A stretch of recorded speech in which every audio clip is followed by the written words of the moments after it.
आणि बुलेटिनच्या सुरुवातीलाच पुन्हा एकदा बातमी आहे बीडमधून। बीडमधील अल्पवयीन मुलीवरील अत्याचार प्रकरणात धनंजय मुंडे आता आक्रमक झालेत।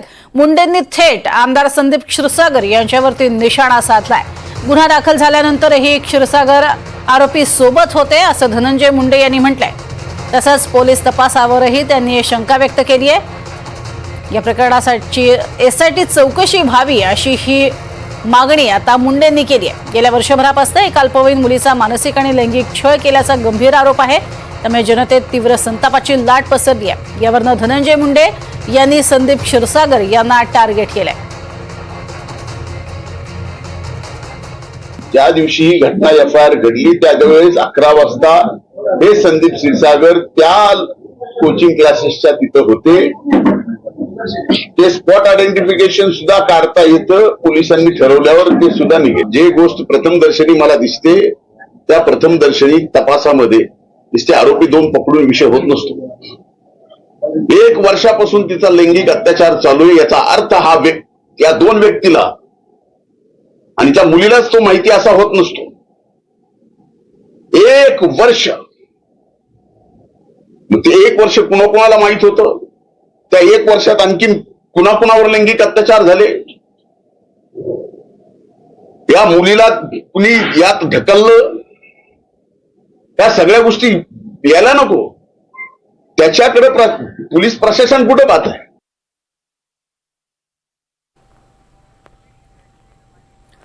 तर या सगळ्या संदर्भात अंजली दमानिया यांनी नेमकं काय म्हटलेलं आहे ट्विट करून तेही पाहूयात।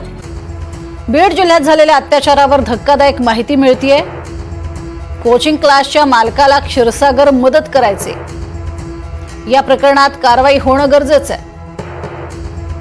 सगळ्याची सीडीआर तपासणी झाली पाहिजे। कोचिंग क्लासच्या मालकाला क्षीरसागरांचा राजाश्रय होता का असा सवालही अंजली दमानिया यांनी उपस्थित केलाय। तर योगेश क्षीरसागर यांनी नेमकी या संदर्भात काय प्रतिक्रिया दिली आहे तीही पाहूयात।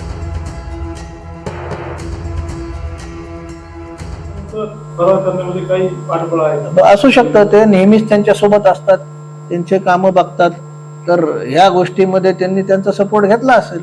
आता हा पोलिसांचं काम आहे की पाहणं की यांचे काय फोन कॉल झाले त्यावेळेसचे, गुन्हा नोंद झाल्यावर कुणाला संबंधित लोकप्रतिनिधींनी आणि आरोपींनी कॉल केलेत आणि त्याच्यानंतर त्यांच्या घरी गेले होते का नाही त्याचा तपास करणं, त्याचे पुरावे जोडणं, हे सगळं पोलीस यंत्रणेचं काम आहे। माहिती आम्हाला जी भेटती आहे ती आम्ही त्यांच्यापर्यंत पोहोचवतो। समर्थक आहेत असं देखील म्हणतात। त्याबरोबर ते म्हणाले की मनोज जरांगेचे देखील ते समर्थक आहेत आणि मनोज जरांगेवरती देखील गुन्हा दाखल करावा। बघा, कोण काय म्हणतंय कुणाबद्दल याच्यापेक्षा जो आरोपी आहे तो वाचून। आपण बघतोय बीड प्रकरणातील आरोपी क्षीरसागर यांच्यावरती जोरदार आरोप करण्यात आलेले आहेत आणि आता धनंजय मुंडे विरुद्ध आमदार क्षीरसागर अशा स्वरूपाचे हे आरोप होऊ लागलेत।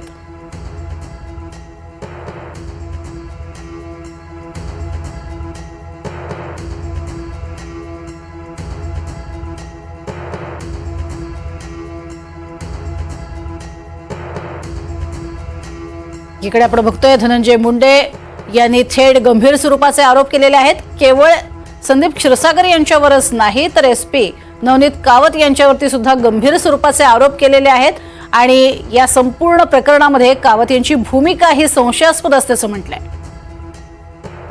आता या सगळ्या संदर्भात पोलिसांनी नेमकी काय प्रतिक्रिया दिली तीही पाहूया। तर माननीय न्यायालयाने 1 जुलैपर्यंतचा PCR दिलेला आहे आणि त्या अनुषंगाने पुढील तपासाची प्रक्रिया पोलीस अधीक्षक, अपर पोलीस अधीक्षक यांच्या मार्गदर्शनाखाली सुरू आहे। किती दिवसाचा PCR मागितला? 1 जुलैपर्यंत। काय ग्राउंड होतं? किती दिवसाचं मागितलं होतं तुम्ही? कारण हा पोस्को ॲक्ट आहे, मी तपासाच्या बाकी तरतुदी आपल्याला नाही सांगू शकणार, परंतु 1 जुलैपर्यंत कोर्टाने PCR दिलेला आहे। पुढली काही डेव्हलपमेंट जसे आटके संदर्भात प्रेस नोट दिली होती तशी सविस्तर प्रेस नोट देण्यात येईल आपल्याला। सर, आरोपी वाढले आहे का एखादा काही? आरोपी याच्या अगोदरच एक आरोपी ज्यांनी प्रशांत खटावकरला मदत केलेली आहे त्याला सुद्धा अटक केलेली नाही, तो नोटीसचा गुन्हा आहे, त्याला अटक करून आरोपीची गाडी ताब्यात घेतलेली आहे।